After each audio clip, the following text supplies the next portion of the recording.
wondering what's ever going to happen to Mono Lake. Okay, so now what we're talking about is how we got from the landmark case of National Audubon Society versus Superior Court, which, by the way, just today, the latest poll, or latest, not poll, but I don't know, I guess it's a survey that's done. The results came out, the 10 most important environmental law cases of all time. Number 10 is the National Audubon Society versus Superior Court. Okay, can you guess what some of the others are? Chevron, Massachusetts versus EPA. You're like, God, who are these nerds who do this, right? But environmental lawyers, people who are expert in the field, keep putting these together every so often. And National Audubon Society versus Superior Court is still in the top 10 most important environmental cases of all time. So, but again, the point here is that while it was a landmark case, it was an innovative use of the public trust doctrine for environmental conservation values or environmental conservation purposes. It still, by itself, did not achieve actual environmental conservation. So what did? Well, it's all these things working together. Politics, public education, participation of values, the ecology and psychology of place, and collaborative problem solving. So let's talk about this. How did we get there? All of these things, basically the Mono Lake Committee got busy in a bunch of non-litigation work, trying to educate and engage the public, political activism, and generating support from politicians and various interest groups, and engaging in basically negotiation and collaborative problem solving, trying to get Los Angeles to work out a solution with them. So it's just some pictures that represent all that. So in terms of public education and engagement, one of the things that's important here is that this is a lesson in place-based environmentalism. One of the things, we've made a couple of references to it before, but and we'll continue to talk about it at different points, but the whole sort of field of environmental ethics. What are the principles that guide doing the right thing with respect to the environment? Well, one of the famous writings on environmental ethics, probably the most famous, is Aldo Leopold's A Sand County Almanac. Aldo Leopold was a conservation scientist, conservation experts, worked a lot with farmers, had a farm in Wisconsin, worked down in the national forests in New Mexico, but he wrote this book, Sand County Almanac, in which he talked about the land ethic. And so he's particularly focused on our relationships with the land. And basically what he said is that it's all interconnected. And that when we act in a way that promotes the overall ecological health of the entire system, that's the right thing. Anything else is wrong. Okay, so that was Aldo Leopold's approach. And so here he is in the 1940s talking about ecology and systems-oriented approaches, all in the context of not, some sort of wilderness experience or people who are out, John Muir. Anybody so familiar with John Muir? John Muir was a famous environmentalist, big long beard, out hiking in Yosemite, hiking in the Sierra Nevadas and so forth. And some people were like, had a hard time relating to that, to John Muir. I mean, if you're like a farmer in Nebraska, maybe John Muir doesn't really do a lot for you. Aldo Leopold, on the other hand, talking about how you could go about farming in Nebraska in a way that promotes the overall health of the land, the soils, the water, and the wildlife, and how it's all interconnected, and how humans are a part of that. That was the other thing, is to sort of say, hey, humans are part of nature. and we don't, we can't just sort of set ourselves apart. And that when the system fails, we fail too. And so that was influential. But what we found is that in terms of studying ecosystems and valuing ecology, people are much more likely to do it when they have a special connection to a place. Right? People are very place-based, right? So, we talked about this, places that you've gone, things that you've experienced, right? But people are they get very connected to, I don't know, whether it's places you grew up, playing out in the woods or the creeks, places that special things happen to you, so on and so forth. You develop those connections. And so understanding the ecology of those places and understanding those meanings of those places to people increase human connectedness and increase ethical development. And a lot of studies show that. And so that was what was happening with Mono Lake. Right? They were studying the ecology of Mono Lake. They were saying, hey, this is a special place. But it became apparent to the Mono Lake Committee, to David Gaines and others, that they needed to connect the public to Mono Lake. And so one of the things they did was just simply try to raise awareness, and they had this sort of Save Mono Lake campaign. One of the things that was influential was a lot of bumper stickers. And anybody who drove in Los Angeles in the 1980s remembers the Mono Lake bumper stickers. They were everywhere. Everybody had them on their cars. And these were Save Mono Lake, Long Live Mono Lake, I Save Water for Mono Lake, Restore Mono Lake, and Mono Lake is for the birds. And I have a couple of these bumper stickers that I'm sure they've got to have reprinted them or whatever, but they're the old design, but you can get them from the Mono Lake Committee, and I have some of them in my office and so forth. This was a big deal, right? I mean, Los Angeles has got a lot of cars, you got a lot of bumpers, and you see this all over town. And so why? How did that happen? Well, one of the things is they started doing a lot of information and so forth, so they set up an information center and bookstore in Lee Vining, which is the town right on Mono Lake, and so people came and visited, right? And so they had interpretive tours, outdoor programs, and so forth.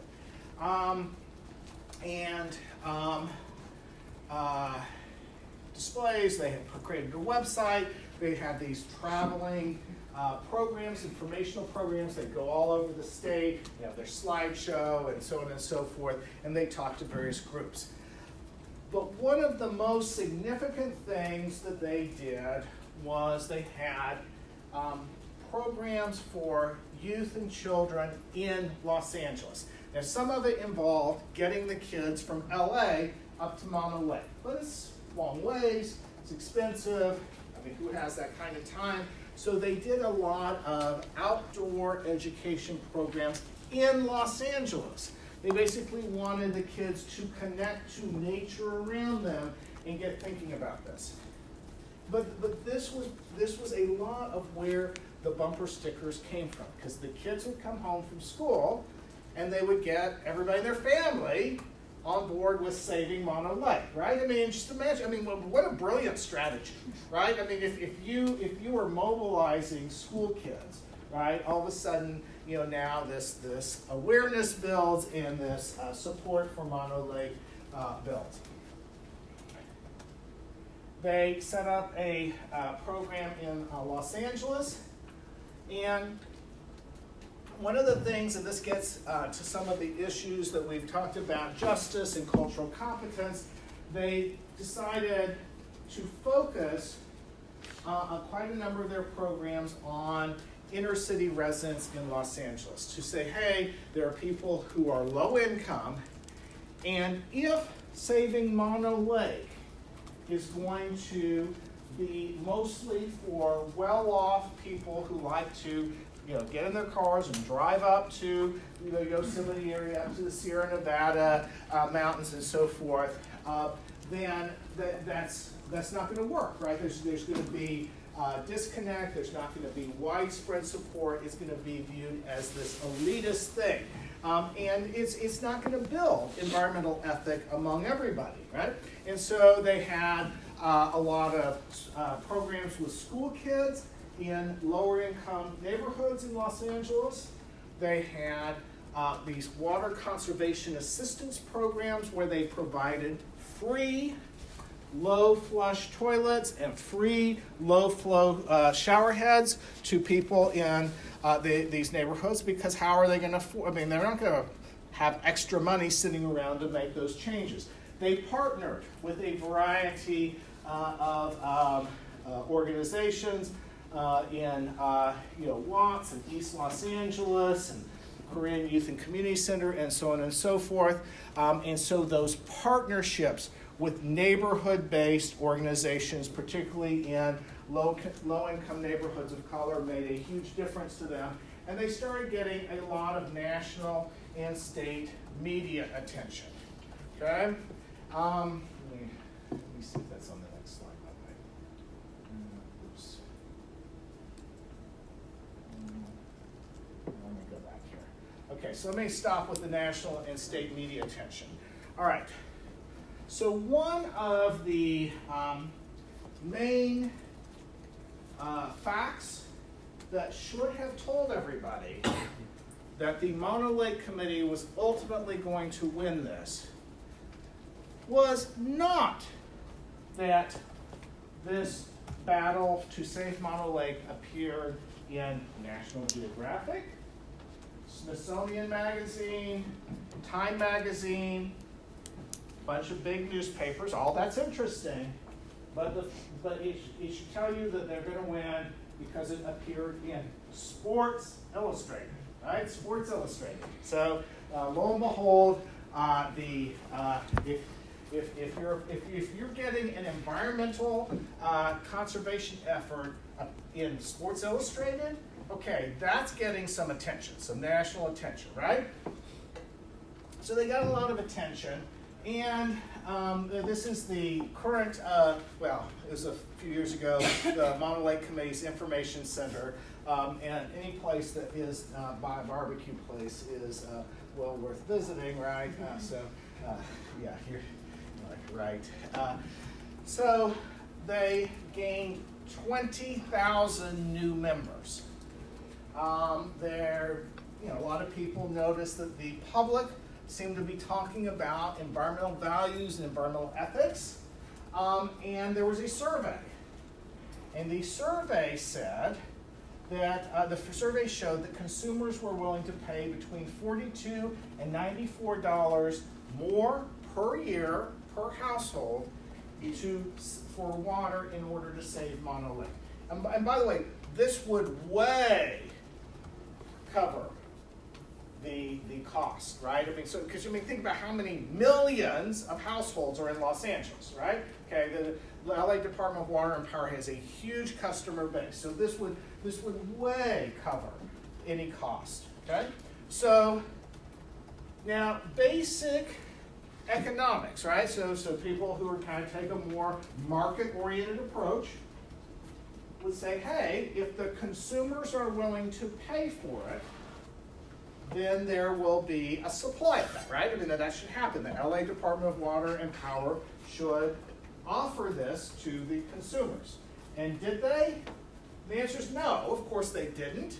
Why? Because the LA Department of Water and Power had blinders on. They were absolutely convinced that they had these water rights despite the California Supreme Court decision that LA needed this water, and that the old way of doing things was the right way. It was the way that LA was going to continue to do things. So this tells you something about organizational behavior, okay? And this happens certainly in governmental agencies, but it also, by the way, happens in for-profit organizations.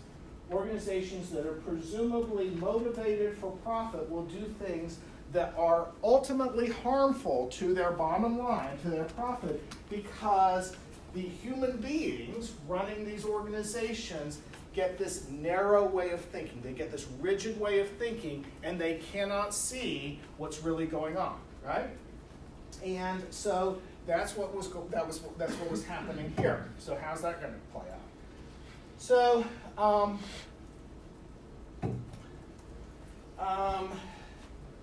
we're going to find out about that in just a second. That's another couple of slides away. So this public engagement becomes really important. One of the things about this is the Mono Lake Committee is engaging with people. They're not lecturing them. They're trying to get people to talk about it. So words like deliberation and public discourse are just big fancy words for conversations and discussions and so forth, right?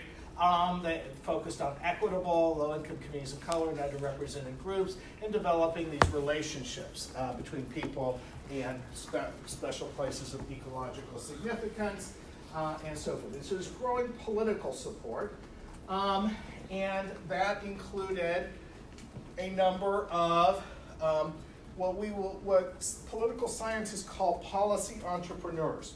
So there were a number of elected leaders who decided that they could influence policy and kind of make a name for themselves by championing this, by basically spending their political capital. And right? Okay, now politicians have political capital. That means sort of the goodwill and the favors and the support that have been built up over time. And when they spend it, right, they're spending it down, right? And so, if whoever, any senator goes and starts asking other senators to support their bill, then they're spending their political capital. They can only do so much, right? They only have so much political capital. They can only spend so much. So politicians have to decide what they're going to invest themselves in, what they're going to put themselves out there. And obviously, if it ends up being successful, that sort of replenishes their political capital, right? It's people like, oh, wow, that's really awesome. I want to be a part of that, or I want to be on board with what this leader's doing. So Pete Wilson was a U.S. Senator from California, and then governor, Republican senator, and then Republican governor, became very committed to this. And he played a really significant role, particularly in getting Congress to establish the Mono Basin National Forest Scenic Area in 1984. Okay, now this is when Ronald Reagan was president, and Reagan was not a particularly strong environmentalist, I think would be fair to say. Okay, actually Reagan had done some fairly strong environmental things when he was governor of California. Actually there is a very strong regulatory entity called the Tahoe Regional Planning Agency. Okay, it is an interstate agency composed of California and Nevada and the federal government to try to protect Lake Tahoe from too much development that was causing runoff in Lake Tahoe. Reagan and his friend Paul Laxalt, who was the governor of Nevada, also a conservative Republican, are the ones who put that deal together and signed it. Okay, so it's a strong land use regulatory entity, and so that but by the time Reagan was president, he was not as enthusiastic about a lot of environmental initiatives, or at least some of them, and so Pete Wilson had to kind of do some work there to get Reagan to get on board with establishing this, but it happened, right? And so that was key. California legislature back in '81 created the Mono Lake Tufa State Reserve. But then a lot of the important action, and by the way, we're going to find out in just a moment that both Wilson and the California legislature played some significant roles in funding. But the other thing that's key is the changes in political leadership in Los Angeles. Richard Riordan was the new mayor of Los Angeles and said, hey, we got to save Mono Lake. One of the leading, Ruth Gallanter, one of the leading LA City Council members, was a strong advocate for saving Mono Lake. Actually, in the election where Riordan was elected, every single candidate for mayor said saving Mono Lake was a priority. Now just think about this, right? Mono Lake's way up in the other part of the state. It's weird, right? And you got this tufa and this shiny stuff and there's birds and and LA wants water, right? I mean, so that's a significant development politically, right? It's a significant development politically. So a big part of the political support was providing money for the solution. Okay, so in 1989, there was state legislation conditionally set aside $60 million to help pay for a substitute supply of water for LA. 1992, at the federal level, Congress authorized federal funds for the reclamation, recovery of 120,000 acre-feet of water to offset reduced diversions from Mono Lake. And now Pete Wilson, by 94, 95, has left the U.S. Senate and is now governor of California and promised that there would be $20 million in funds to LA to aid water conservation. Despite this, okay, that's a lot of money, right? I mean, I could use, 100 million or so, right? Right? I mean, I could do a lot of things with that. But despite that, the LA Department of Water and Power refused to accept the money. Refused to accept. Okay, again, economically irrational, but explained by that the sort of the politics and sort of human stubbornness that can come by seeing things just very narrowly. So one of the things it says is all environmental issues are political issues, regardless of whether they're framed as legal issues. Okay? Every single issue that we have studied in class all semester, or that we will study, has legal dimensions, otherwise we wouldn't be studying it in class, right? But every single one of them is a political issue. There's no getting around it. It is a choice about public values in how we're going to make resource trade-offs and resource decisions. And so that also tells us that the lack of political support will undermine any advancements made in environmental conservation. Okay? And lack of political support. And that political forces and timing is important. Policy entrepreneurs are important, people who step forward, who have political capital and will spend it on an issue. Resources in engagement of the public, participation of the public. Okay. So again, the LA Department of Water and Power ignored the Mono Lake Committee, but something happened. And all sorts of very distinctive events can have major impacts in the direction of history, right? Okay, so in 1988, David Gaines was killed in a tragic car accident, and so then they needed somebody to take over his leadership of the Mono Lake Committee, and they had this Yale-trained expert in problem solving and collaboration named Martha Davis. And so she became the executive director of the Mono Lake Committee, and that was important because she said, hey, we need to work on collaborative problem solving. Now, David Gaines had said all along that his goal, he wanted to save Mono Lake, but even more importantly than that, he wanted the public to make an informed decision. He said, if the public knew all the adverse impacts of taking the water from Mono Lake and using it in LA, and they knew that, and they were aware of it, and they still chose to use the water, he wouldn't like it, but he would be okay with the decision. But what he wanted was for the public to make an informed decision. So one of the things that says is, again, it's not this he was not trying to foist a particular decision on the public. He wasn't saying you got to do this or you're bad and you're evil and you're wrong. He's like, hey, understand what you're going to lose if we lose Mono Lake. And so that's a different approach.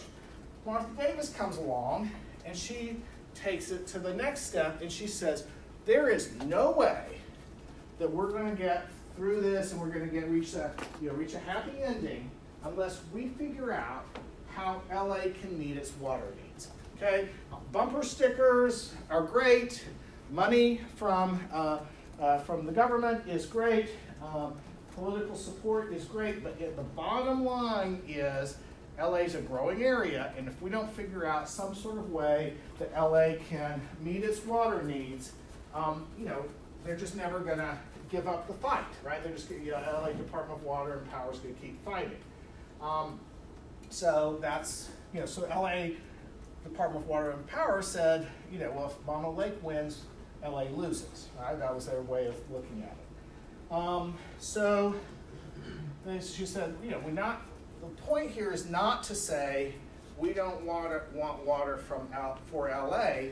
We want to figure out a way that LA can meet its water sources without draining Mono Lake. And she also said that we also need to make sure that it's not just a substitute supply. So we're going to, so we'll save Mono Lake, but we'll drain Lake Tahoe or some other environmentally important water source. So what does that do? That leads you to sort of thinking about alternative ways to that LA can meet its water needs. Well, what are they? They,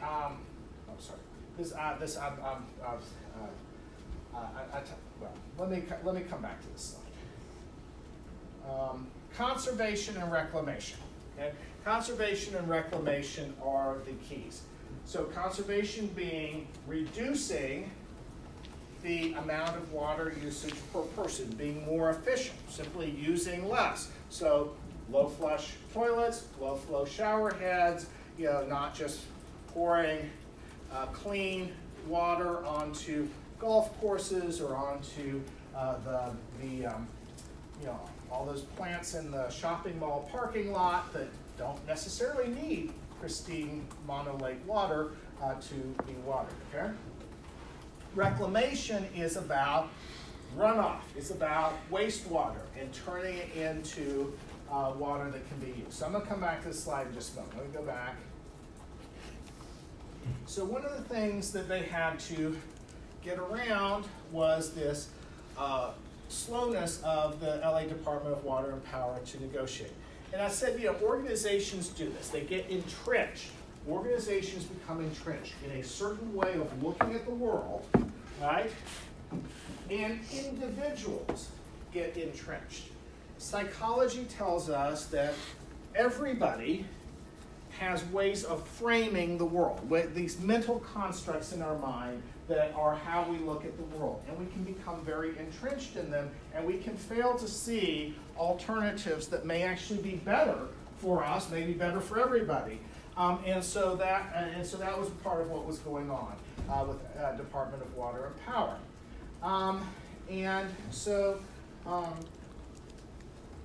We have these litigation victories by Mono Lake Committee, Department of Water and Power's water rights are in jeopardy, it's persistent activism, shifting public opinion, available funding. So one of the things that starts happening is the mayor and the city council start knocking heads together. So they just plain replaced commissioners of the Department of Water and Power and the general manager. They're like, okay, you guys are going to be resistant and stubborn. That's not working for us politically anymore. Goodbye. Thank you for your service. We're moving on. Okay? So that happens. Then some of those elected officials get involved in helping try to broker negotiations between LA and the Mono Lake Committee, and finally in December of '93 they reach an agreement. So that agreement includes conservation and reclamation efforts using the state and federal funds. They built a $50 million water reclamation plant. Basically, this is recycling water. They changed their water rates and how they charge for water to encourage conservation. They had a variety of conservation kits and rebates for low-use toilets and appliances, and developed a variety of water recycling projects and goals, including, for example, using on-site wastewater for landscape watering, right? And you see that more and more all the time. It's called gray water, but there's no reason that you couldn't use on-site wastewater for landscape water, okay? And it happens. And so, this is some of the ads and stuff about the free toilets and whatnot. Some of the things, had put those in, various parades and so forth. So one of the things that was really impressive is that LA ended up reducing its diversions. Remember, it was almost 100,000 acre-feet of water per year. They dropped down to 12,000 acre-feet of water, okay? So it's almost a 90% reduction, right? Okay, that's big, right? They set a target lake level, and once the lake level reached the target of 6,392 feet, then LA could start taking some more water again, could increase its diversions. Feeder stream flows are being restored. There are some flows that are restored, and some are still in the process of being restored. And also the ecosystems, especially the riparian ecosystems, have been restored. The islands are now islands again. Okay? They are no longer connected to the mainland except during times of significant drought. That still happens, but during significant drought. The Water Board issued a decision sort of incorporating all this into into basically a revision or modification of LA's water rights. It's called Water Board Decision 1631. So it became adopted officially as a Water Board decision, and so forth. There were some predictions about how long it would take. Those have not turned out to be true. And I should update this, but I've been giving this presentation for a long time, so I have an old statistic. It's actually gone up and down because California went through a significant drought, okay? So it had really risen a lot. The lake level had risen a lot, even more than the 10.1 feet decision, 10.1 feet since from 1994 to 2007. But it dropped again, and then now it's back up, okay? So, basically the flows are in the feeder streams are much improved, and there are a variety of riparian restoration activities that are either underway or have been completed. Significantly, Southern Californians changed their water usage. So LA between 75 and 95 added 1 million people, 1 million new customers, and yet the total water consumption in California did not change. Okay, that's significant. And they've continued to work on conservation and reclamation strategies, and they've sort of shifted how they think about their water and their water rights and so forth. The Mono Lake Committee has become involved in other issues. One of the things I do want to mention is, by the way, this has an interesting effect here. The Louisville Water Company has a problem in that they have more customers now. They have more customers every year, but the actual amount of water they're selling has dropped. And the reason is because any water, like shower heads, toilets, appliances, etc., for the past, I don't know, at least decade or more, are low usage, high conservation, low usage, because nationally, that's all there is anymore, right? That these kind of efforts, and not just here, but Las Vegas and Arizona and throughout the West, but the sort of conservation efforts have driven the national standards towards more water conservation. Well, that's important out west. But actually here it becomes an issue about whether they actually can sell enough water to meet their costs and so forth. So what's happened is it has actually meant that the Louisville Water Company is now supplying. They supply Fort Knox. They've supplied Bullitt County. They've got something going on or trying to go on with Shelby County and so on and so forth. So they've expanded their service area. Some of that involves supplying water to other local water departments who then supply it to the customer. So it's not like all those people are directly Louisville's customers, but the water's being sold there.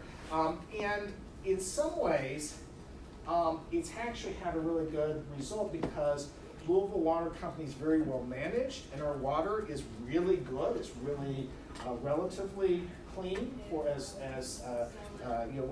among the very best in the nation in terms of our drinking water, and so it has meant that we're actually we're sort of exporting Louisville and part of what we are to the other areas in our region. So that's kind of interesting. But this kind of stuff is part of what has contributed to that kind of development here. So you just never know where the ripple effects are going to be.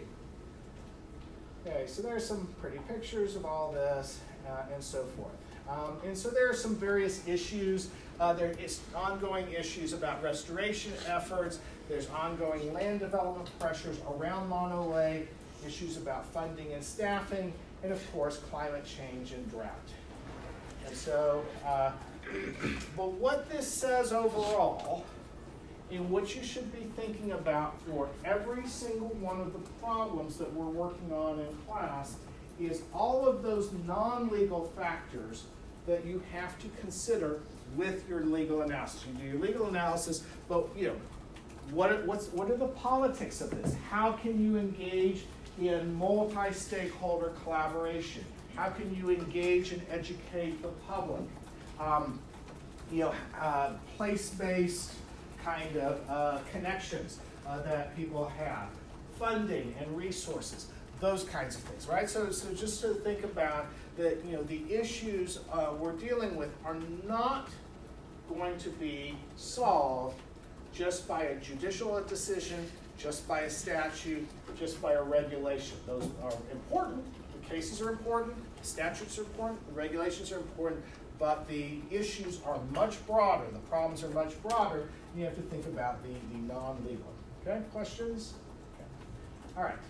So we're done with that. Okay.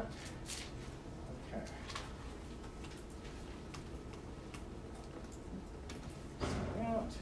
Vegas. So one of the things that is clear from this is that environmental issues involve much more than the government, much more than lawyers, much more than scientists. And so when we're talking about grassland conservation and prairie dog conservation, private property owners are key, okay? And the private sector is key. So right now I want to sort of focus on private sector actors.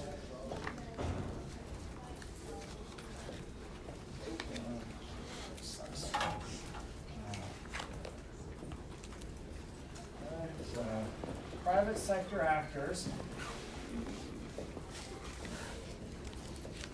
And I'm going to talk about two broad categories. So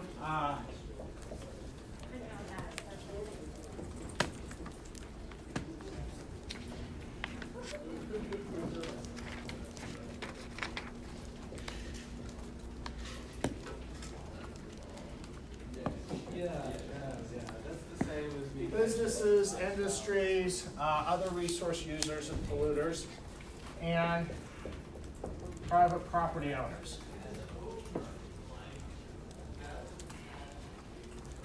So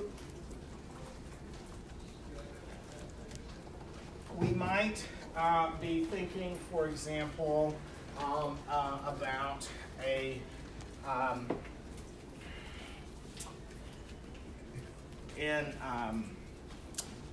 company that creates rodenticides, basically chemicals that can be used to poison the prairie dogs, right? And so that's a business, an industry that is going to affect our grasslands and our prairie dogs and so forth. But we're not really talking about that company as a owner of private property, an owner of land, right? And I really, by this, I really mean land. Or land and water sorts of owners. Okay, you can imagine somebody who has built a house on 10 acres out in Utah, and it's their home, and they don't like those prairie dogs. They don't like those native grasses. They want to mow down the native grasses, dig them up, and replace them with something, some Asian, what they think of as pretty landscaping, but is not native to the areas where we bring in, right? We bring all those in Nandina or something like that, right? They're going to bring that in and plant it and so forth. So that's and they don't like the prairie dogs, and so they want to shoot them, they want to poison them, and so forth. On their land, that's really their home. They're not a business, they're not an industry, they're a private property owner, right? Okay? So then we can think about the rancher or the farmer. They fall into both categories, right? Does everybody see where I'm coming from on that? So when we talk about the private sector, sometimes we can kind of get one model going in our mind, right? One way of thinking. But what I'm talking about is there's a range of private sector actors that are affecting grasslands and affecting prairie dogs, and that need to be involved in the conservation effort. And if they're not, in one way or the other, then we're not going to achieve conservation. Why? Because the vast bulk, more than 80% of the habitat of prairie dogs, and I think the numbers for the grasslands is even more, even larger than 80%. But certainly, just kind of off the top of my head, well more than 80% of the resources we're talking about, the systems we're talking about, are in private ownership, or private management, or private control. So we talked previously about what federal agencies can do on federal lands. They can do some significant things, but the bulk of what we're talking about here is really on private land. And so if we don't somehow get private owners involved, then we're going to solve the problem. We're going to have a problem here. Okay, so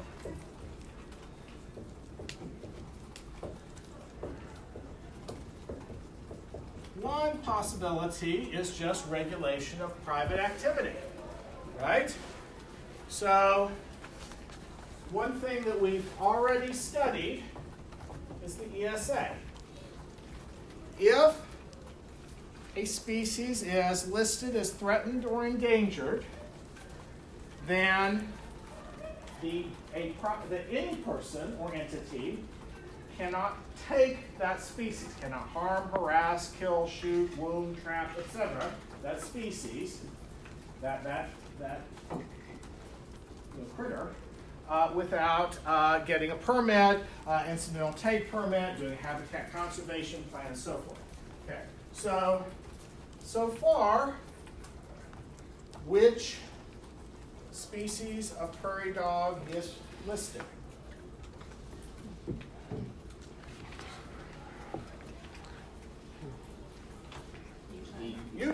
The Utah. Okay, the Utah prairie dog is the only one of the 5 species that are in the United States that is federally protected. However, all of the others have at one point or another been considered for listing, and there are periodic and repeated efforts to get the federal government to list those species. Okay? Right, and so what we get then in response is, okay, listed, and then 9, take prohibition, and permits, take permits and HCPs, okay? So if it's listed, we're down that road. What we get in terms of private activity for the remaining 4 species is what? Opposition to listing, right? How many private actors in the Great Plains or near Rocky Mountain West do you think support the listing of any of those 4 other species? Not very many, right? It's not 0, right? But it's not very many. There's a lot of private opposition to the listing of species, which is, goes back to the politics of what we're talking about, how difficult it is to protect these species because it's very politically unpopular by those companies and property owners who then would be regulated. Okay. Now, in order to avoid listing these species, in other words, in order to avoid getting to the point where the evidence shows that the agency has to list the species because it's in danger of going extinct, what do the agency and the property owners do together? What do they create? Remember?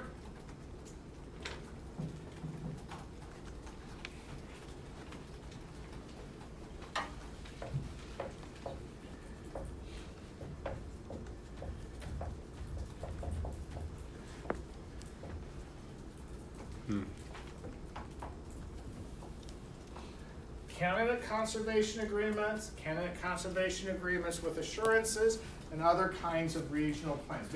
It's basically to engage in some sort of cooperative conservation and recovery effort. Cooperative conservation recovery efforts between the private sector, state and local governments, and by the way, state and local governments in this part of the country are going to be pretty sensitive to the local opposition, right? Okay, they may be more on board with conservation, but they're not going to want the prairie dogs to be listed because that's very politically unpopular. So you get the private parties, you get state and local governments, and you get the federal agencies to engage in some efforts to conserve the habitat, to conserve the grasslands, to conserve the species, so that we don't get to the point where it needs to be listed, right? That's the idea behind it. Now, whether that works or not is a matter of a lot of controversy, a lot of disagreement. A lot of that depends on your perception about how much conservation is needed and whether private parties really behave in environmentally responsible ways, right? Okay, so people who are more prone to say, hey, agreements, collaboration, private action is better than government regulation are more prone to think that these work. People who are like, the only answer is government regulation because nobody does what they should unless somebody makes them, right? They're more prone to say these don't work. Does everybody see that? I mean, and I'm not saying one way or the other. I'm just saying that where you come out on that kind of issue often tells, shapes whether you think these work or don't. Okay, so that's that's an issue. So regulation has, for the most part, been reached a lot of obstacles and roadblocks. Okay, so on the opposite end of the spectrum is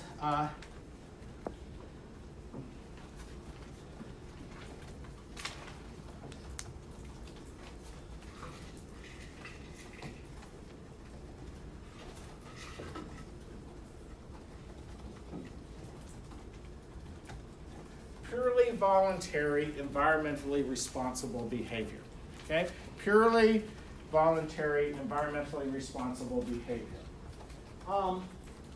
And I mean, I think it would be fair to say that almost everybody who deals, it's not true that everybody, but almost everybody who deals with these issues wants to encourage environmentally responsible behavior.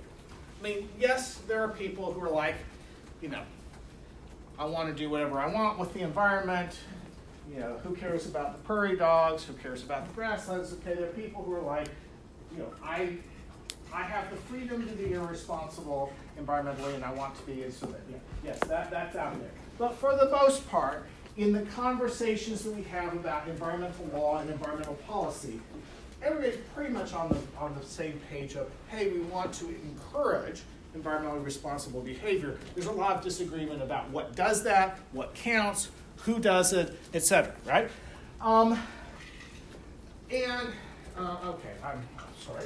I'm obviously being a little dyslexic there. Okay. So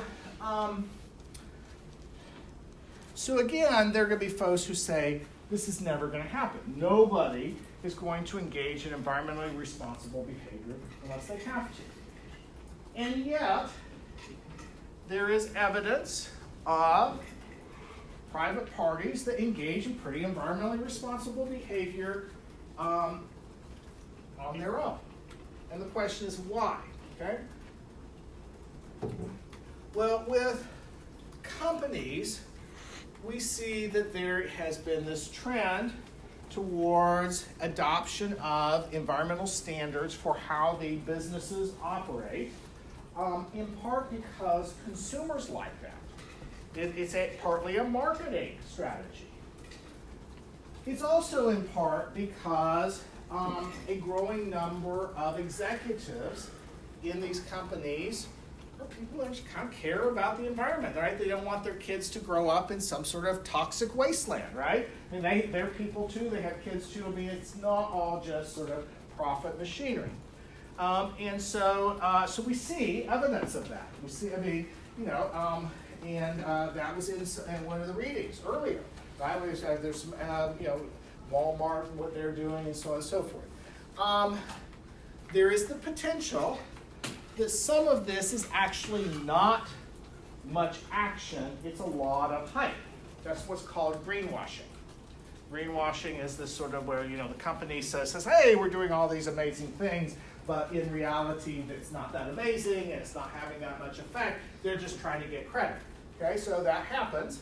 And yet, at the same time, say, for example, just in the realm of climate change, some of the biggest reductions in greenhouse gas emissions are coming from purely voluntary private action. I mean, that just factually, that is true. Now, that doesn't mean that we don't need regulation. It doesn't mean that's the answer to everything. But I'm just saying factually that is a correct statement of what's happening. And so it tells us that it's not the case that environmentally responsible behavior by private parties never happens, right? That is not true. Okay?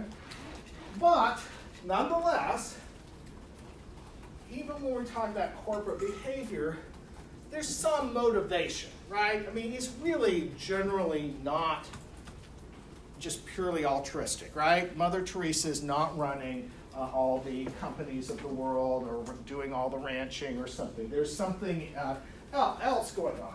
So one of the things that we're looking for, we talked about, was very common in the second generation of environmental law, is incentives.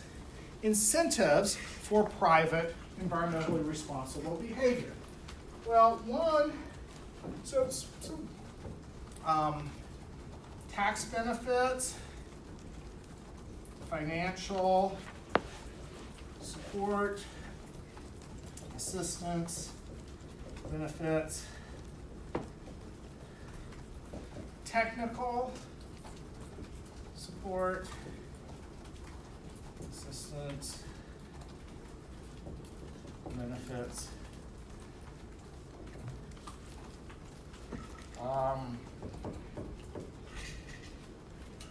Right, so obviously tax law shapes people's behavior. If they can get some sort of tax break, that might incentivize them. If they can get money to engage in environmentally responsible ways. So earlier, and we're going to come back again to this in the next problem, but farmers get, and we talked about this with the Dust Bowl, farmers get a fair amount of basically just money from the government, from the federal government, to engage in environmentally responsible farming, sustainable agricultural practices that have conservation benefits, and they have demonstrable conservation benefits. And farmers like that because it helps them meet their cost and meet their bottom line. They also get technical support. They get people showing them how to do it. If you want to plant a vegetated buffer strip between your field and the stream in order for your fertilizers and pesticides not to run off into the stream, you need some help. What are you going to plant? And how wide does it have to be? And what kinds of things? And do you have to water it? And so on and so forth, right? And so you need experts to help do that, to tell you about that. So some of this all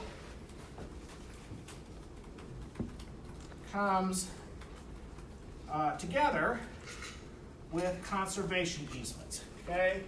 So conservation easements are basically voluntarily agreed to restrictions on how the land can be used in order to protect environmental conservation purposes. That can be used to protect other kinds of purposes, historic preservation, okay, some other kinds of things like that, facades and special artwork. But what we're concerned about is the environmental conservation. Okay? Conservation easements are negative easements. They are restrictions on using the land in any way that interferes with the environmental conservation purposes. So like, for example, if you have this wetland that's subject to environmental conservation, or subject to conservation easement, you can't go build a mall on the wetland, right? I mean, that's right, that's obvious, right? So it's going to decrease the value of the land because the land with a wetland on it has less market value than land with a shopping mall on it, right? Okay? In terms of just fair market value. And so the difference between that, why is it that anybody would do that? Why would they make their land less valuable? Because they get the tax benefits of it. Okay? They get tax benefits, and they get tax benefits that have both income tax elements to it and estate and gift tax elements. Okay? Now, the estate and gift is arguably a little less relevant now that we have very little real estate and gift tax anymore going on, right? I mean, big exemptions and so forth, but nonetheless, it's important and so forth. And actually, in a lot of states, there are also property tax benefits under state law. There's property tax benefits because now the property gets valued on the tax rolls at a lower rate, so that means less tax gets paid on. Okay, so income tax, estate and gift tax, and property tax. the Internal Revenue Code expressly authorizes this, the tax part of it. Conservation easements are negative easements in gross. They're held by some entity, not a neighbor, right? Not the next door neighbor, so they're in gross. They're negative because they're restrictions. Those are not allowed by common law. So instead, states have adopted state statutes, state legislation have adopted state statutes authorizing conservation easements as a matter of state statutory law. So, and I have not checked, the article we had said every state, but Wyoming had them. Wyoming might have them now. I don't know. I can't tell you the answer to that. But all or virtually all of the states have them, so they are authorized by law, and the tax benefits are authorized by the Internal Revenue Code, and also in some cases by state law as well. The Internal Revenue Code, though, requires that conservation easements be granted to a qualified land trust in order to qualify for the tax benefits. And the valuation has to be done by somebody who's specially certified to do that kind of valuation. These are changes that have been made over time, and it was because developers would create their own land trust and put development land in the land trust in order to get the tax benefits when there was really no conservation purposes being served. Okay, I mean, and that's cheating. I mean, it's right. I mean, just the bottom line, everybody knew that there was cheating going on, and so the IRS and Congress tightened it up. Okay, so qualified land trusts can be nonprofit organizations like the Nature Conservancy. Okay, or they can be governmental organizations. There's a Jefferson County Land Trust, which is a governmental entity. The state Ag Department, Kentucky's Ag Department, have what they call the PACE program, which is, I forget now what it stands for, but it's an agricultural conservation easement program. I forget what the P is. Perfect, preferred, I can't remember what it is. But anyway, but the idea is that that you can have state agencies, but you can't just go out and people can't go out and randomly create themselves as a land trust and now hold conservation easements and still get the tax, have the landowner get the tax benefits. Okay, so there's a variety, and there's a lot of auditing of that now that goes on. Okay, so that happens. Actually, I take that back. There was a lot of auditing, and then once the funding for the auditing part of the IRS got cut, there's maybe less now than there used to be. You get the idea. Okay, so conservation easements end up being a really important tool for really almost any kind of conservation action that involves ecology or ecosystems or habitats. Okay? Having said that, as you saw from the reading, there are also some constraints, some problems. One is that there is a belief by some that there's an over-reliance on conservation easements. This is all private transactions. There's no real public accountability. The property is not held by the public, so on and so forth. This takes attention away from, or resources away from government achieved or government mandated conservation. Again, that's going to largely depend on your particular worldview about how much this should be done by private sector versus how much this should be done by the government, right? I mean, if you are a libertarian, you are not very sympathetic to that argument. If you are a socialist, you highly embrace that argument, right? I mean, just sort of saying, bottom line, that's kind of, different people come up, the argument that the government should be doing this, not conservation easements, right? And the libertarians are like, hey, this should all be private, right? You get the idea, right? And so your worldview is going to shape how you really think the conservation easement should, how much we should be relying on conservation easements. What's a little bit less ideological and more factual is, are they achieving their purposes? Are the conservation easements really achieving conservation? A couple problems. One is fragmentation, right?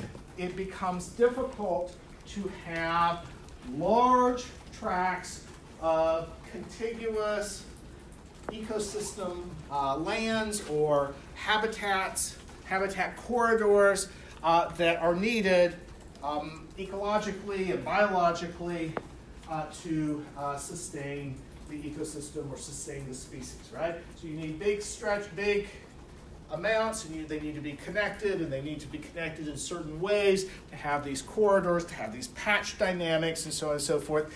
And a lot of that is harder to do when you have this conservation easement over here, that one over there, this one down here, and so forth, because it all depends on a landowner voluntarily agreeing to do this. Having said that, there are some entities that are pretty savvy about putting together huge conservation efforts, huge conservation resources using conservation easements. The Nature Conservancy is one. It's the world's largest environmental conservation organization, and they do big stuff. They have, they've got this whole big thing going on over in eastern Kentucky with Daniel Boone, well, not Daniel Boone National Forest, but beyond that, but over by Pine Mountain and into Virginia and North Carolina and Tennessee, big, huge areas of forest and mountain conservation. Over on the Mississippi River, they basically have acquired what was timberland from timber companies and set them aside for conservation purposes on the Mississippi River. So the back down, Jackson Purchase area, right? Everybody know where I'm talking? No, some of you don't. But anyway, way in far southwestern Kentucky, on the where we're now down to the Mississippi River, and we've got areas that are wetlands. And again, we're going to get to this next unit, wetlands, and but they need to be conserved. And so the Nature Conservancy has done that. Having said that, there are some issues. Some of you may have noticed recently, it's been within the last few months, that a lot of the top leadership at the Nature Conservancy either resigned or was let go for being mainly sexist, being very all male, kind of rah-rah, and sort of excluding women from leadership positions, okay? It was a big problem. It was a big culture problem. And so now they're trying to work on that and fix that. And I was on the Nature Conservancy's Board of Trustees for the Kentucky chapter, and over and over again, I kept hammering this point, and you obviously care about it, and so forth, and then I eventually just left the board, which is that they had absolutely no people of color on either the board or the staff. Okay, for the entire state of Kentucky. I mean, that's just, to me, that's astounding. But nonetheless, they're always saying, well, we need scientists, we need high wealth individuals, and there they are. So what I want to point out there is that there's some good things that happen that the Nature Conservancy does, but there are also some problems, right? Again, when you're talking about the private sector, there's some issues there, okay? So it's not easy, it's not clear cut, right? Okay. So then finally, the last thing I just want to kind of emphasize, and then I want to spend a couple minutes talking about the outline that's due on Monday, okay, right? Okay, but a couple minutes on just the takings issue, okay? There are two issues, takings issues and Commerce Clause issues.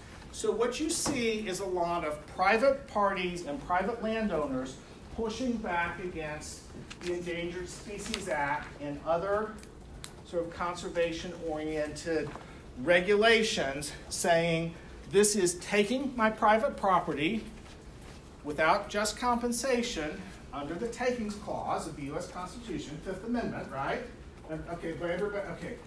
Most of you I've taught for property, so if you are looking at me blankly, you are in serious trouble, right? If you do not remember that we studied the Takings Clause in property, that's I know you did because we did it, right? Okay, all right. So all right, but so that ends up being an issue.